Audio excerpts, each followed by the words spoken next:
Bien,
mais je suis donc venu à Cotonou pour participer à l'inauguration d'un forage que l'Union Amitié Village avec le club de Vernon et des clubs parisiens également ont permis de réaliser pour apporter l'eau dans cet établissement, dans ce collège d'enseignement général qui ne disposait pas d'eau. À cette occasion, j'ai donc pu rencontrer d'une part la hiérarchie effectivement du Lions Club qui nous recevait, la hiérarchie également du collège, puisqu'on a le plaisir d'avoir le directeur. Et puis j'ai surtout été étonné par tous ces enfants qui étaient autour de nous, nous attendant en quelque sorte. Et ça, c'était très émouvant. Alors, outre le fait qu'on était venu apporter de l'eau, nous avons également apporté des livres et nous avons également apporté des objets scolaires et non scolaires pour permettre effectivement à ce que ces enfants travaillent mieux dans de meilleures conditions. Voilà. Alors tout le monde s'est réjoui, bien sûr, c'était très sympathique, très émouvant même, je dois dire. J'ai donc pris la parole et j'ai voulu avoir une petite orientation sur un sujet un petit peu particulier. J'ai dit qu'à partir du moment où le Lions Club est présent en Afrique de cette manière-là, c'est-à-dire pratique, apportant quelque chose, c'était aussi un moyen que la francophonie subsiste en Afrique. Vous savez très bien qu'il y a de la concurrence entre différentes langues en ce moment en Afrique. Mais la francophonie a cet avantage d'avoir avec la France un passé. Et ce passé, il faut le transmettre aux jeunes. Et c'est pour ça que j'ai dit qu'à partir du moment où les jeunes vont apprendre le français, le parler et l'aimer, eh bien, ça fera une étape supplémentaire pour que la francophonie reste en Afrique, parce que la francophonie, c'est une source de culture inestimable que personne d'autre n'apportera.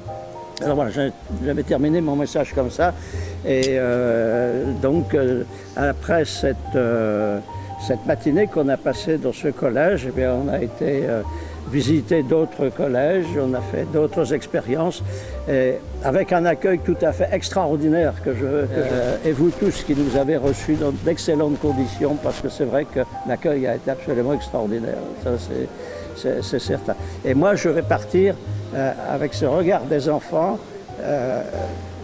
tellement significatif du merci qu'ils nous donnaient que ben, c'est pas descriptif, on peut pas décrire, mais c'était évident.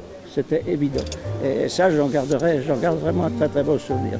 Alors, j'ai d'autres souvenirs comme la moto ce matin, mais ça, c'est quelque chose d'un peu particulier.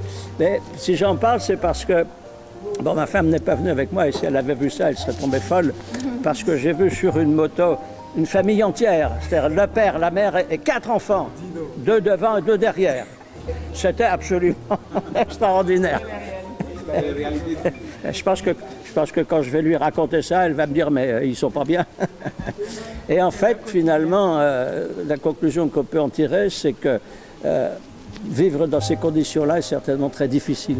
Et que notre devoir à nous, qui quand même bénéficions d'autres avantages, c'est quand même d'aider ces populations qui rament, et elles rament en plus au soleil, à la chaleur, et je veux bien admettre que ce soit difficile. Puis il y a une autre image également qui m'a marqué, c'est tous ces enfants dans les rues qui marchent vers l'école sous un soleil épouvantable, tous en costume, tous habillés de la même manière, à un uniforme. Ça, c'est quelque chose d'aussi extraordinaire, parce qu'en France, ça, vous ne le ferez pas passer. Hein. Voilà les images que je retire. Donc je vais revenir le mois prochain avec beaucoup de joie, parce que je serai très content de revenir au Bénin, surtout avec tout ce que j'ai vécu là ces jours-ci. Et c'est grâce à Léo Cady d'ailleurs, et grâce à toi aussi, que j'ai pu venir. Et vraiment, j'ai beaucoup de choses à transmettre à Amitié Village en tout cas. Voilà. Alors il faut également savoir que dans Amitié Village, au conseil d'administration, il y a des administrateurs africains, ils sont 3. Je ne sais plus leur nom en tête, mais en tout cas il y a votre gouverneur qui en fait partie.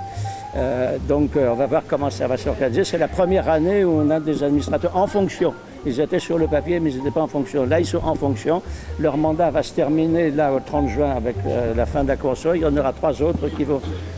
Merci. Et il y en aura 3 autres qui vont prendre la suite, et on va essayer de tourner comme ça, de façon à ce que la présence africaine soit maintenue et permanente. Ça permet de donner un autre regard à ce que l'on fait, et ça permet d'avoir une autre opinion, et puis ça permet aussi de faciliter les relations entre nous. Voilà, ce que je peux dire sur cette visite, avec un grand merci à tous encore une fois.